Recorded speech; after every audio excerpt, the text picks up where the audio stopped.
গুরুজি, আমার নমস্কার। নমস্কার। আমাকে ডাকলেন কেন সেটা বলেন। আমার বাড়িতে অনেক কিছু সমস্যা, তাই আমি আপনাকে স্মরণ করেছি।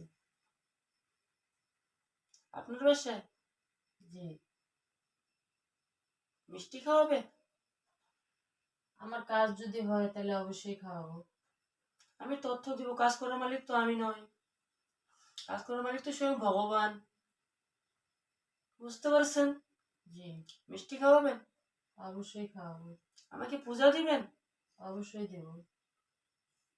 তাইলে বলবো, নাহলে তো বলবো না। খাওয়াবো, পূজাও করব। খুব খুশি হলাম।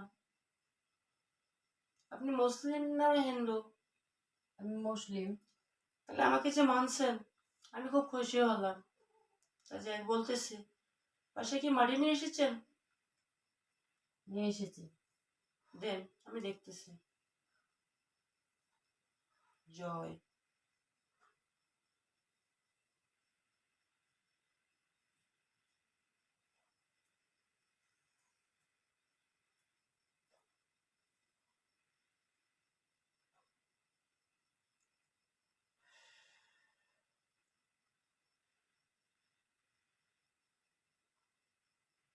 আপনার বাসা তো চরম সমস্যা।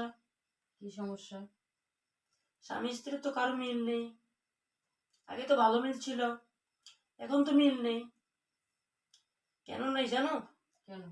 এই যে তোমরা চলতেছো ভালো, খাচ্ছ ভালো, তোমার বাসার ডান সাইডে যে বাড়িটা আছে সে বাড়িটা কার? এটা আমার। তোমারই তো আপনজন। জি। সে তো তোমার কখনো ভালো চায়নি, আজও চায় না। সেটা কি তুমি জানো? তা তো জানি না। জানাই দিচ্ছি, সেই ব্যক্তির সাথে কখনো মনের কথা বলবে না। 1 নাম্বার। 2 নাম্বার, তার হাতে কিছু খাবে না। 2 নাম্বার। 3 নাম্বার, তার সাথে কোনো সময় দিবে না। বুঝতে পেরেছো? জি। কেন দিবে না জানো? কেন? সেই ব্যক্তি কখনো তোমাদের ভালো চায় না, আর চাইবেও না।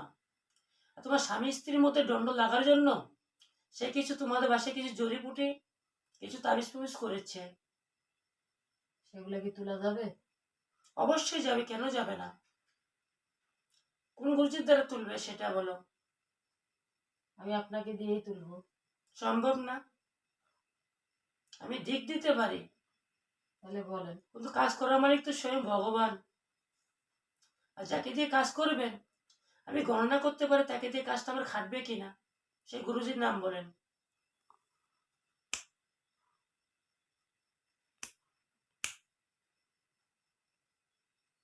নাম দেন। সোহেল রানা। সিরি বলবে না মোহাম্মদ পড়বে? মোহাম্মদ সোহেল রানা। দেখতে হবে যে। দেখেন। দেখি।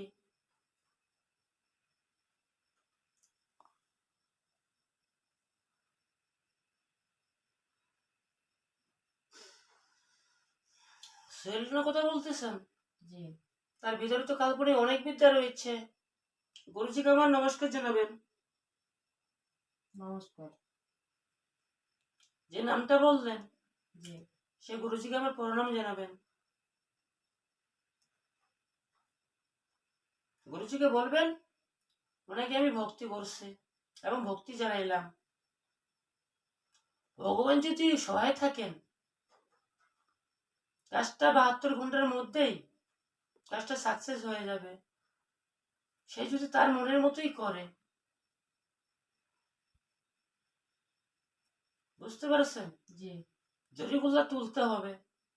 এই জরি প্রতি যদি তুলতে পারেন, তাহলে 72 ঘন্টার মধ্যেই সে বাড়িটার মধ্যে সুখ শান্তি ফিরে আসবে। সেগুলো তুলতে কত টাকা খরচ হবে? খরচের কথা তো যে তুলবে সেই তো বলতে পারবে। কিছুই লাগবে না। এরকম একটা পূজা সাজাবে। জি। পূজা সাজার পর যে করার পর আমাকে ডাকছো, এরকম কোনো করা নেই তোমাদের কাছে? আছে। ঘোড়াকে ঘোড়ার উপরে সর করে নেবে, ডেকে নেবে, দিয়ে হাত চালান দিবে, দিয়ে তোমাদের কাজগুলো সুন্দরভাবে করে নেবে। তাহলে তোমাদের সুখ শান্তি ফিরে আসবে। আর না হলে তোমাদের জীবনে আরো 2টা তো ভাড়া চলে গেছে না, জি। আর একটা ভাড়া আসতেছে। হয়তো এই ভাড়ার মধ্যে তোমাদের অনেক কিছু ক্ষতি হয়ে যেতে পারে। সেটা কি ক্ষতি? যে কোনো জীবনের উপরে তোমাদের ভর যেতে পারে এবং জীবনের উপরে রিস্ক যেতে পারে। তোমাদের পরিবারে 5টা জীবন না, জি। 5টার মধ্যে একটা চলে গেছে, জি। আরো 2টা যাবে। 2টা হয়তো মানবজীব যেতে পারে। যদি জরিগুলো না তুলতে পারেন তাহলে 2টা মানবজীব আরো 2টা চলে যাইতে পারে। তাহলে আমি কি ওনাকে স্মরণ করতে পারি? অবশ্যই তাকে স্মরণ করে তার কাছে যাবেন।